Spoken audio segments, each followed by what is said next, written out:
We've just kind of been driving along the road, and oftentimes what I'll do is, drive slowly until something kind of reaches out and has an impact on me, and then I'll kind of back up and take a second pass at it. Always kind of looking at my surroundings, paying attention to, compositions. One thing that really helps me to find that image in these conditions is wearing polarized sunglasses. So if you've ever attended one of my workshops, or for that matter, walking down the street with me, I'm always kind of cranking my neck like this because I can see the polarization take place. And so this is really helpful for landscape photographers. Is really a polarizer can make the difference in an okay shot and really an exceptional shot, especially once the light starts getting a little bit harsher, a little bit higher in the sky. You can still deepen those clouds and those skies up real nicely with the polarizer. For this shot right here, I'm actually using the LB Color Combo polarizer, and that is a combination polarizer, warming polarizer, and color intensifying filter. So we're not altering any colors, we're just kind of bringing out those reds and oranges.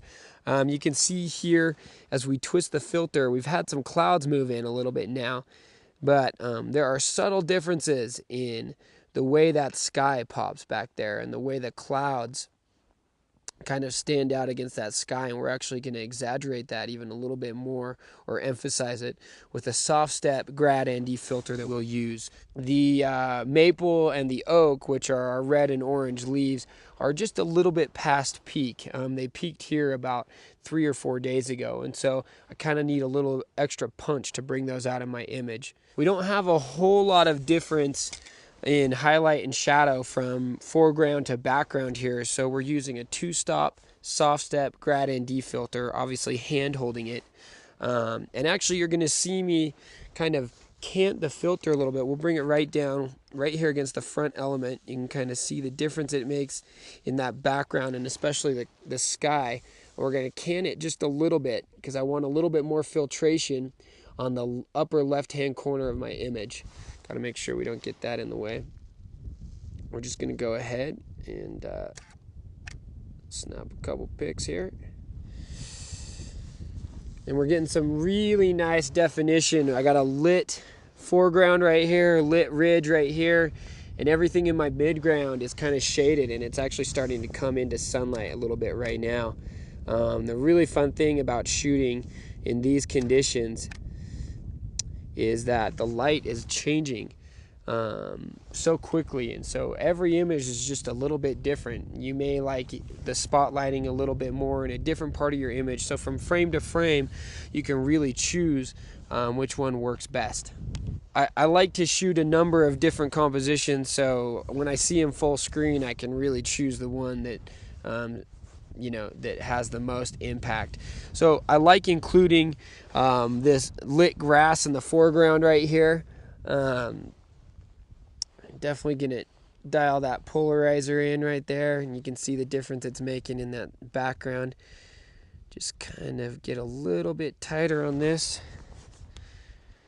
We're gonna go ahead and bring this 2-stop soft step grad right up against the front element, canted because I've got some dark clouds in my upper right hand corner,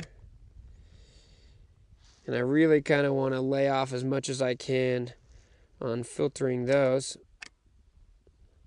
because I don't want them to appear unnatural. Then we're going to get a little bit tighter right here.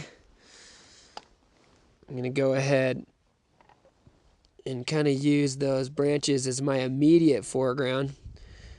And you can see I'm kind of balancing my foreground with the peak in the upper right hand corner there.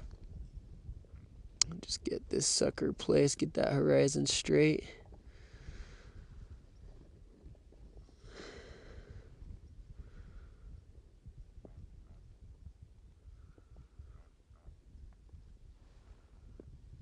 There we go. You want to pay attention to the edges of your frame, particularly the bottom of your frame here.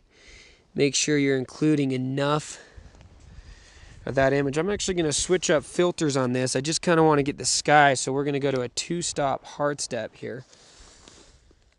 Just bring that right down, right on that line right there.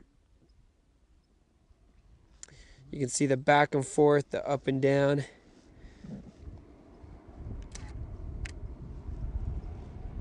Despite the fact that our light has grown higher, we're still able to work this scene with some broken light and the polarizing filter, the color combo polarizer, and our grad ND filter, because we're able to kind of equalize the scene and really kind of bring out the color and the depth in this particular composition.